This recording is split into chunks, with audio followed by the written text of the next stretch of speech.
Uma cidade com apenas 39 anos, criada no dia 9 de maio de 1985, pelo desmembramento do município de Jacobina.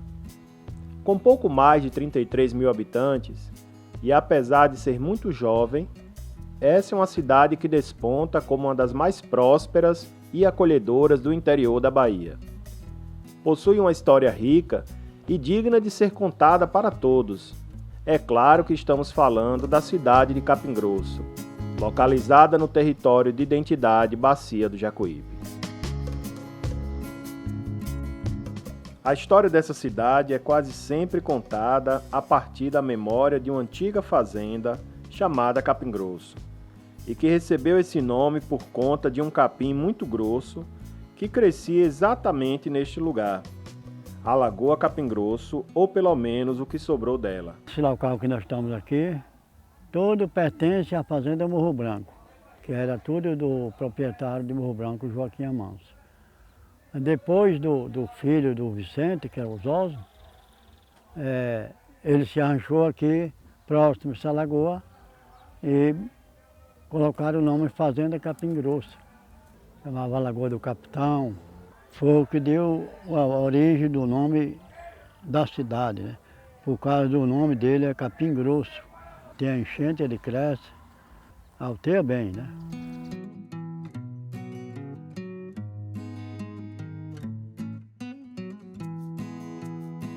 Hoje, a lagoa que deu origem ao nome da cidade está localizada no centro de Capim Grosso e a cada dia perde mais espaço para a expansão urbana.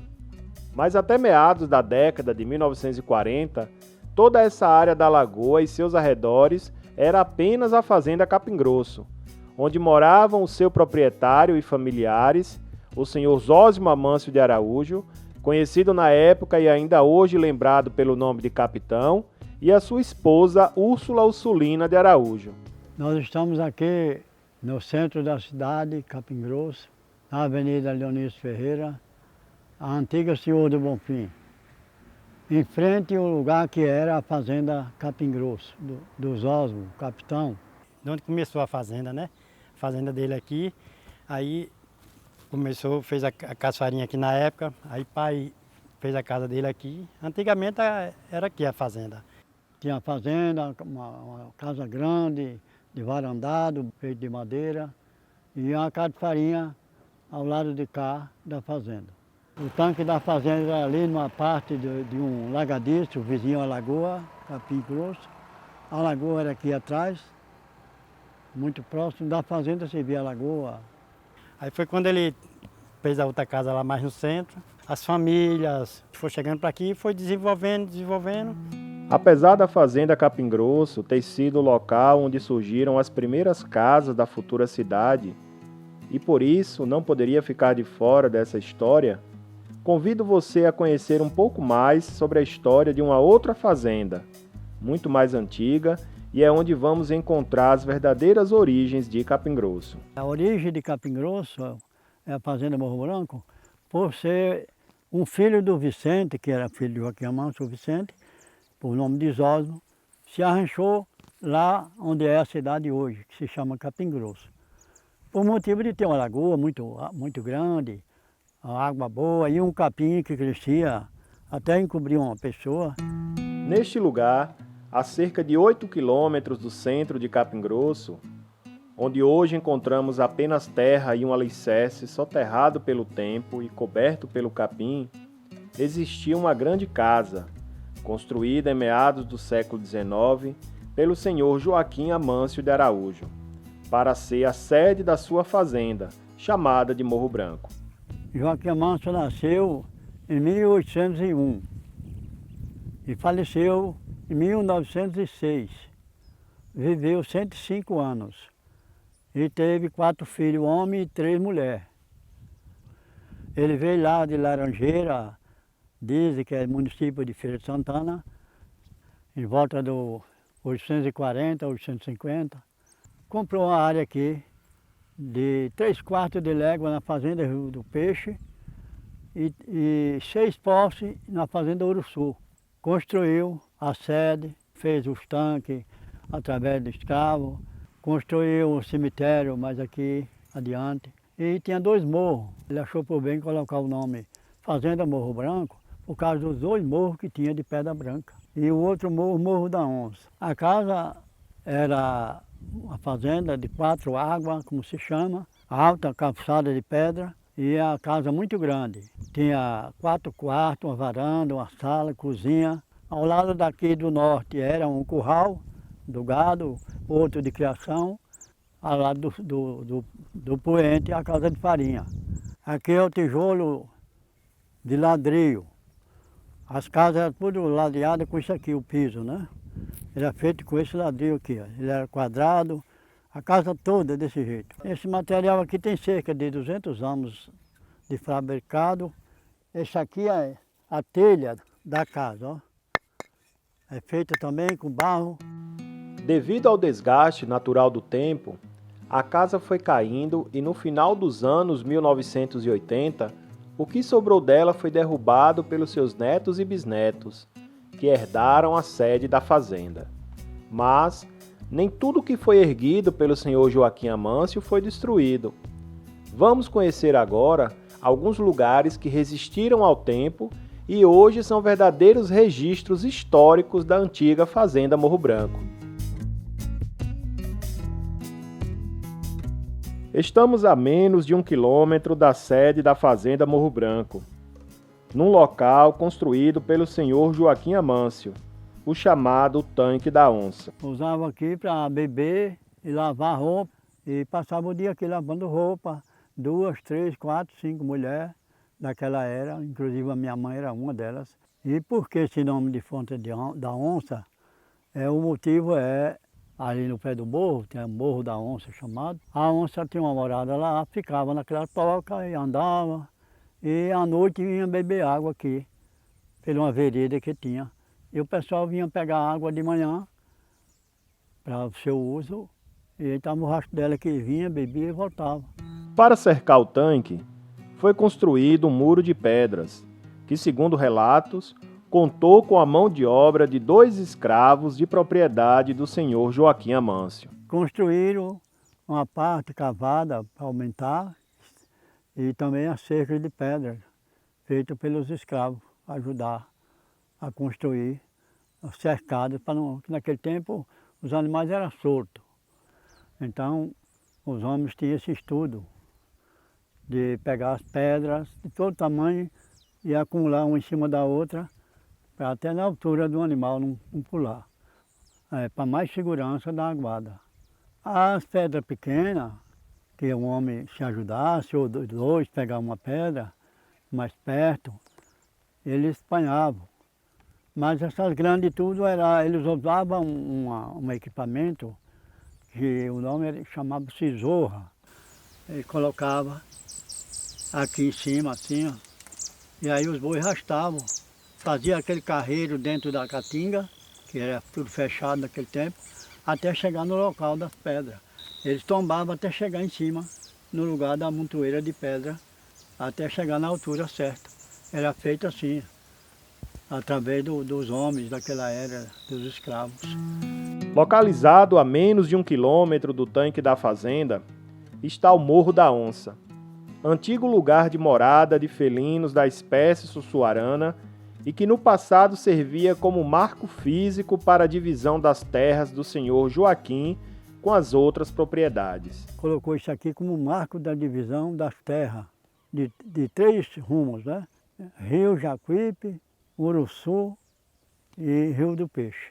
O Morro da Onça, o nome é porque a onça morava aqui mesmo, né? Aqui era mata e tinha uma toca, por isso que foi colocado o Morro da Onça. Por ação de atividade mineradora, onde antes existia um grande morro, hoje um imenso buraco toma conta da paisagem. Eram os morros perfeitos, por obra da natureza, muito alto, todo de pedra branca, e infelizmente, foi destruído aí pela uma mineradora. Não longe do Morro da Onça, encontramos um lugar símbolo da antiga fazenda e que foi responsável por dar o nome à mesma. Estamos falando do Morro Branco, local de devoção cristã popular que remonta a 1862, quando o senhor Joaquim Amâncio, católico, mandou fazer uma cruz de madeira para colocar na parte mais alta do morro e celebrou a primeira missa no local, com a presença de um padre vindo da vila de Monte Alegre, atualmente a cidade de Mairi. É um lugar que a gente preza, todo mundo preza, né? E para mim representa muito, né? Capim Grosso é filho de Morro Branco. Foi construída a fazenda Capim Grosso pelo neto do Joaquim Amâncio, proprietário daqui da fazenda Morro Branco.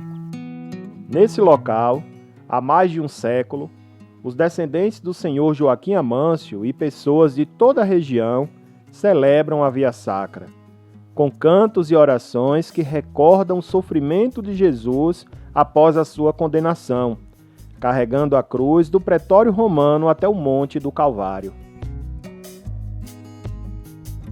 Na Sexta-feira Santa acontece a Via Sacra. Se começa lá no cruzeiro, dentro do cemitério, e vai dividindo os passos, 14 estações que se celebra da paixão e morte e ressurreição de Cristo. É celebrado aqui de estação em estação. E tem o cruzeiro, que o final vai ser lá no cruzeiro. Assim como o Morro da Onça, o que era um belo morro virou uma grande cratera, feita por empresa mineradora, que através do decreto 80.614, de 25 de outubro de 1977, assinado pelo então presidente da República, o general Ernesto Geisel, adquiriu o direito de lavra do mineral quartzo, encontrado em abundância no local. Antigamente era tudo mato e pedras criadas. O morro era alto, era mais adiante. Dava a extensão do cemitério ao cruzeiro, 290 metros. Era mais lá dali, adiante dali. Não tinha nada dessa destruição que tem aí. Ao longo de 18 anos de exploração, muitos prejuízos ambientais foram causados pela atividade mineradora no Morro Branco. Mas do ponto de vista histórico-cultural, a maior delas foi a destruição do cruzeiro original, erguido pelo senhor Joaquim Amâncio ainda no século XIX. Mesmo depois do morro destruído, a comunidade não parou de celebrar a Sexta-feira Santa. Ficamos do lado do cemitério para aquela capelinha. A gente dividia os passos ali em cima, quase de poucos metros, 2, 3 metros de um para outro, de uma estação para outra. Depois, porque a gente começou, depois desse cruzeiro, a gente começou aqui fazendo essa arrumaria até o cruzeiro, toda Sexta-feira da Paixão. Na última década, o Morro Branco vem passando por uma realidade de valorização da sua história e importância religiosa. Em 2015, por iniciativa dos católicos da Paróquia São Cristóvão, liderados pelo jesuíta Padre Xavier Nicelli, ergueram uma nova cruz na parte mais alta do que sobrou do Morro Branco, dando origem a um novo cruzeiro.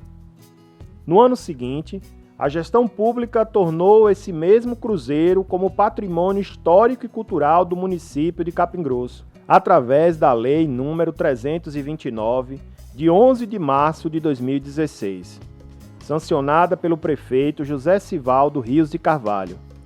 Além da tradicional Via Sacra, realizada no feriado da Sexta-feira Santa, desde o ano de 2023, o Morro Branco tornou-se um palco a céu aberto, cenário perfeito para a peça teatral Paixão de Cristo, organizada pelo Departamento Municipal de Cultura e prestigiada por milhares de católicos e amantes da arte teatral. Qual é a importância desta Sexta-feira Santa aqui no Morro Branco? Manter a fé hoje. Manter a fé. Um povo sem fé é um povo sem força e não sabe por onde caminhar.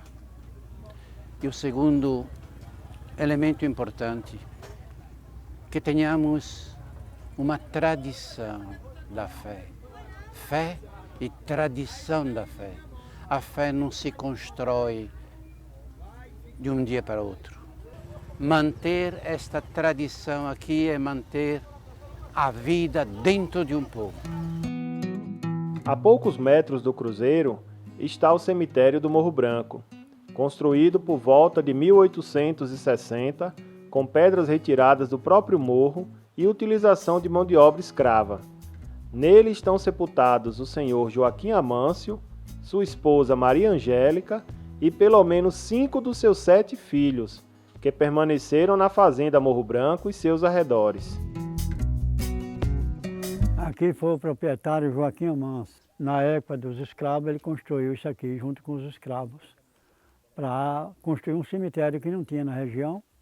Trazia essas pedras lá do morro para cá, mas a mão de obra aqui mesmo realmente foi da escravidão, né? Dos escravos, porque ele tinha 2 escravos para construir no barro.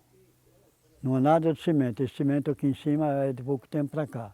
Foi inaugurado isso aqui em 1862.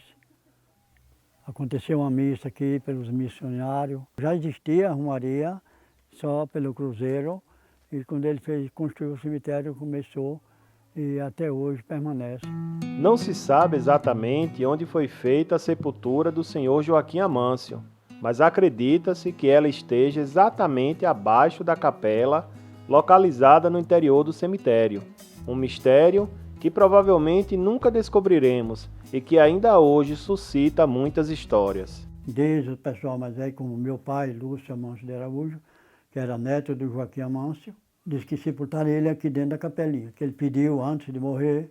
Tem o Célio também, que já morreram, que era para aqui. O Vicente está aqui, que era filho dele, ao lado.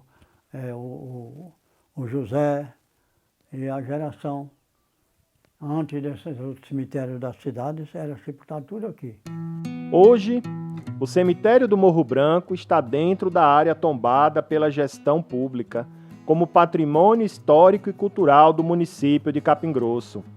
E atualmente é visitado por muitas pessoas que têm os seus mortos sepultados no local ou que veem nesse lugar um espaço de fé e devoção popular. O pessoal tem essa tradição, faz visita, acende vela. E para mim representa muito o conhecimento, as origens. Continuando o nosso passeio pela história da Fazenda Morro Branco, agora vamos conhecer onde viveram os filhos do senhor Joaquim Amâncio e as fazendas que foram originadas a partir deles.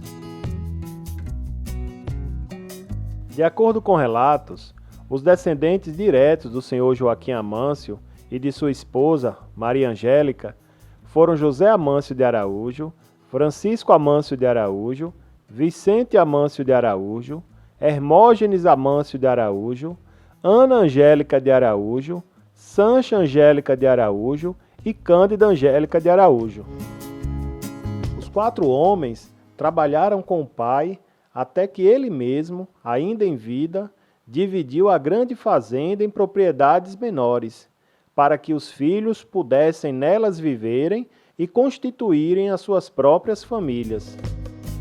Já suas 3 filhas, apenas uma delas, Ana, permaneceu com o pai. Naninha, como também era chamada, casou-se com o senhor José Teodoro e, como não teve filhos, viveu com seu marido na sede da fazenda Morro Branco, cuidando do senhor Joaquim, que tinha ficado viúvo. Suas irmãs, Sancha e Cândida, também casaram-se e foram viver com seus respectivos maridos no atual município de Conceição do Coité, onde permaneceram até o fim das suas vidas. Logo após a morte do pai, em 1906, negociaram com os irmãos as terras que receberam como herança. Um deles, chamado José Amâncio de Araújo, e mais conhecido por Cazuza, herdou parte da fazenda que recebeu o nome de Curral de Pedras, por conta do cercado de pedras existente no entorno dos tanques, já citados nessa nossa viagem e que também atendiam à sua propriedade. Esta fazenda aqui, Curral de Pedra, é muito mais antiga do que a fazenda Capim Grosso, que era de um sobrinho do José Amâncio, o filho do Vicente, os Osmo. Construiu muito depois, muitos anos depois. Então, muito depois de Curral de Pedra. Foi construída lá pelos Osmo, que hoje é a nossa cidade Então eles dividiram, cada quem se arranjou numa grande área. O casarão onde viveu o senhor José Amâncio e sua família foi construído por volta de 1880 e continua de pé até hoje. Aí é feito o material desta casa todo de adobo cru, né? O barro daquele tempo eles faziam bem caprichado, que até hoje você vê aí, ó, teve uma parte sem reboco, ainda está do mesmo jeito o adobo. Madeira também veio de longe, lá onde tinha mata, né, que aqui não tinha mais. Tinha casa de farinha, todo mundo arrancava uma mandioca e trazia para cá. E era manual, era de roda, puxada a homem, nesse tempo que começou a farinha. Era um trabalho caprichado. E hoje permanece um filho do Agostinho, que era filho do José, quem permanece na Fazenda Velha. Por isso está preservada ainda até hoje. Arcancê, Casusa, vivo. E aí agora moro aqui até hoje. Estou por conta da Fazenda Velha, zelando. Eu e meus irmãos, e neto, bisneto de Joaquim Amâncio, tudo nós mexemos para zelar a Fazenda Velha, para não cair. Com uma arquitetura simples, que priorizava a qualidade dos materiais utilizados na construção, a Casa da Fazenda Curral de Pedras é a única ainda de pé, construída pelos filhos do senhor Joaquim Amâncio, e a residência mais antiga ainda em uso no município de Capim Grosso. Com quase 150 anos, essa construção é, sem sombra de dúvidas, um patrimônio histórico importante que ajuda a contar a história de Capim Grosso. É a mais antiga do município, né? Só existe essa. Meu pai, e aí sempre em vida dele dizia, olha, quando eu morrer, é de ter um filho, eu tenho 6 filhos homens, é de ter um filho que tome conta de curral de pedra para não deixar cair. Quem não quer que deixe nunca cair. Quando os filhos acabar, é de ter um neto que consiga no mesmo lugar, modelando a Fazenda Velha para frente. Próximo dali, vivia um outro filho do senhor Joaquim Amâncio, chamado Francisco Amâncio de Araújo, conhecido na época pelo apelido de Xixi. Que morava o Francisco, mas sendo tudo de Morro Branco. Era nesse local aqui assim, é porque cultivou a terra, aí não se vê mais. Vizinha à propriedade de José, a fazenda de Francisco também recebeu o nome de Curral de Pedras. Perto um do outro, avistava a fazenda uma para outra. Para distinguir as fazendas dos dois irmãos, ainda hoje é comum as pessoas utilizarem o nome Curral de Pedras de Cima para referir-se à fazenda de Francisco e Curral de Pedras de Baixo para referir-se à fazenda de José. É que depois o filho do Francisco derrubou a Fazenda Velha, estava começando a cair já, ele fez por bem achou por bem fazer a casa dele mais lá. Aí ele tirou o material daqui, levou para lá e construiu ali, que também já caiu também. Ursulina, a esposa do capitão, Osósmo, nasceu e se criou aqui na fazenda do pai, Francisco. Depois que se formou moça, o primo, que era o capitão, casou-se com ela e foi morar lá na fazenda Capim Grosso. E depois ela levou o pai para lá, que o pai ficou viúvo, ficou só, fraco, e ficou com ela até o dia que faleceu. Seguindo adiante, chegamos na terceira propriedade, também originária da divisão da fazenda Morro Branco e pertencente a Vicente Amâncio de Araújo, que deu à sua fazenda o nome de Várzea da Cabra. Aqui nós estamos no local que era a fazenda de meu avô, Vicente, filho do Joaquim Amâncio também. Tinha casa de farinha, o pessoal daqui, meu tio, criava muita criação. Segundo relatos, a origem desse nome deve-se ao fato de que, mesmo antes do senhor Vicente construir a sua casa, foi encontrada no local, próximo a uma lagoa, uma cabra perdida do rebanho. Vicente era pai de 12 filhos, entre eles Zósimo Amâncio de Araújo, que ao casar-se com a sua prima, Ursulina, filha do seu tio Francisco, viria a herdar parte da fazenda Várzea da Cabra, que recebeu o nome de Fazenda Capim Grosso. O meu pai e os Osmos nasceram e se criaram aqui. Era filho do Vicente. Depois da falta do Vicente, porque eles tiveram cada quem em sua área de herança, e os Osmos se arranjou em Capim Grosso, e o Lúcio também, que era meu pai.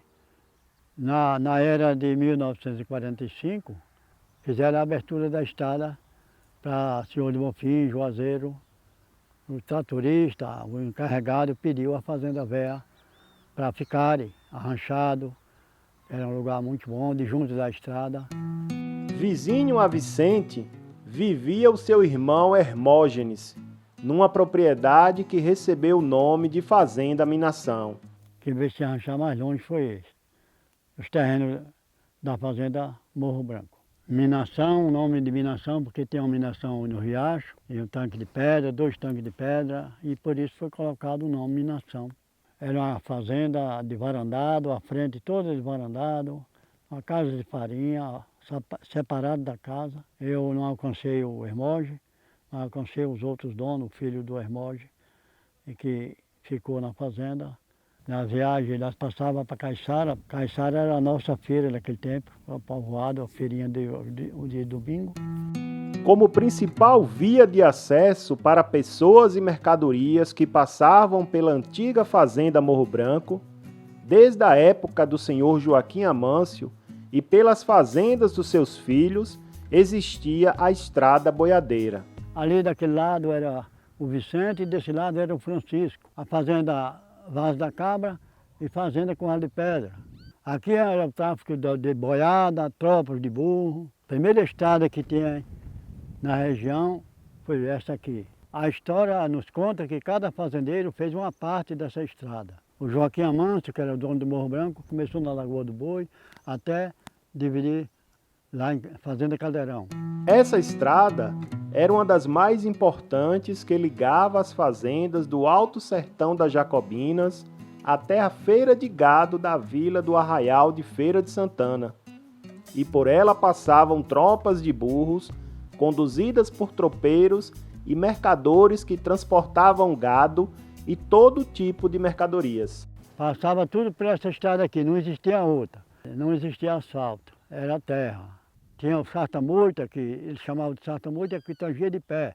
Outros montados a burro, a cavalo, e tangia para a Feira de Santana. Fazia muitas estações de parada nas fazendas velhas. Nessa viagem, os tropeiros passavam exatamente pela praça principal do atual povoado de Caiçara, o mais antigo vilarejo do município de Capim Grosso. Até hoje passa por dentro ainda do povoado de Caiçara. Caiçara é muito mais antigo do que Capim Grosso e que representa muito também na nossa região, que a feira primeira da gente era lá, a feirinha do dia de domingo, se encontravam as pessoas, tinha missa, tinha missões, tinha festas, era falada em toda a região, a Caiçara. Somente a partir da década de 1940, a estrada boiadeira perdeu a sua hegemonia, com a construção das estradas que cortaram a fazenda Capim Grosso e que tornaram-se 2 das mais importantes rodovias do interior do estado da Bahia, a BR-324 e a BR-407. A estrada de Jacobina veio lá de entroncamento de feira em 1944. Abriram para Jacobina, é a cidade mais próxima que tem. No ano de 1945 vieram e abriram a estrada para Senhor de Bonfim. Tudo manual, gente. Nada de trator não existia. Eu mesmo trabalhei muito. Dei muito morro cavando o cascalho e fazendo a chapa. No ano de 1966, foi no governo Lomanto Júnior, foi que vieram asfaltar a estrada. O asfalto chegou primeiro nesta BR de Capim Grosso a Senhor de Bonfim, depois a Jacobina. Fizeram um eixo rodoviário, e foi grande vida para Capim Grosso, depois dessas estradas. O Osmo faleceu por decorrência da estrada, do asfalto, em 1966.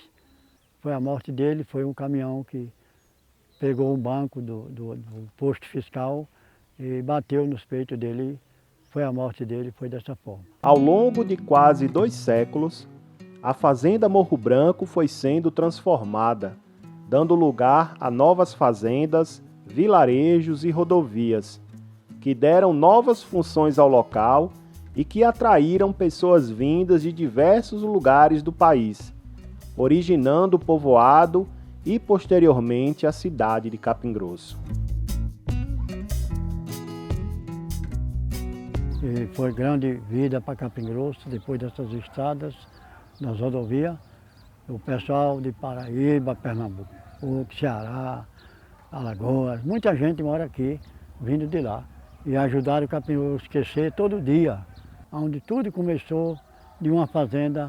Ainda hoje, a história dessa fazenda continua guardada na memória de pessoas como o senhor Reinaldo e o senhor Vivaldino, bisnetos de Joaquim Amâncio, homens simples e de grande sabedoria, que aspiram pela preservação dessa rica história e dos seus personagens para gerações futuras.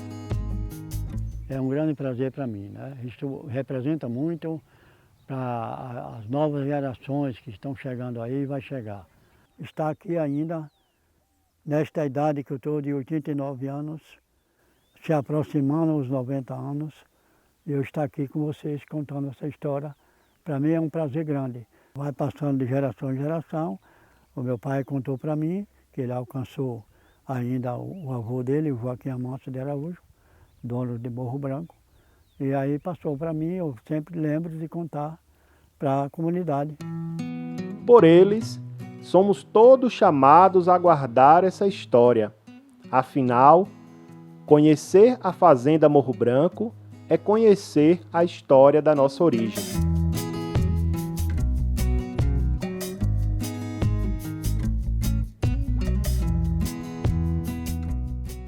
Meu nome é Reinaldo Amâncio de Araújo, tenho 89 anos de idade, bisneto do Joaquim Amâncio de Araújo, dono de Morro Branco, e neto do José Cazuza, de Curral de Pedra. Meu nome é Vivaldino Amâncio Araújo, moro aqui na fazenda Curral de Pedra, completei 83 anos, estou passando para 84. Bisneto de Joaquim Amâncio e neto de Cazuza. Esse documentário, gente, representa muito, né, para as novas gerações que estão chegando aí. Ficar um documentário aí para a lembrança dos que vêm aí, dos que estão agora nascendo. Eu nasci sábado de noite, domingo eu caminhei, segunda pedi a moça, terça-feira me casei.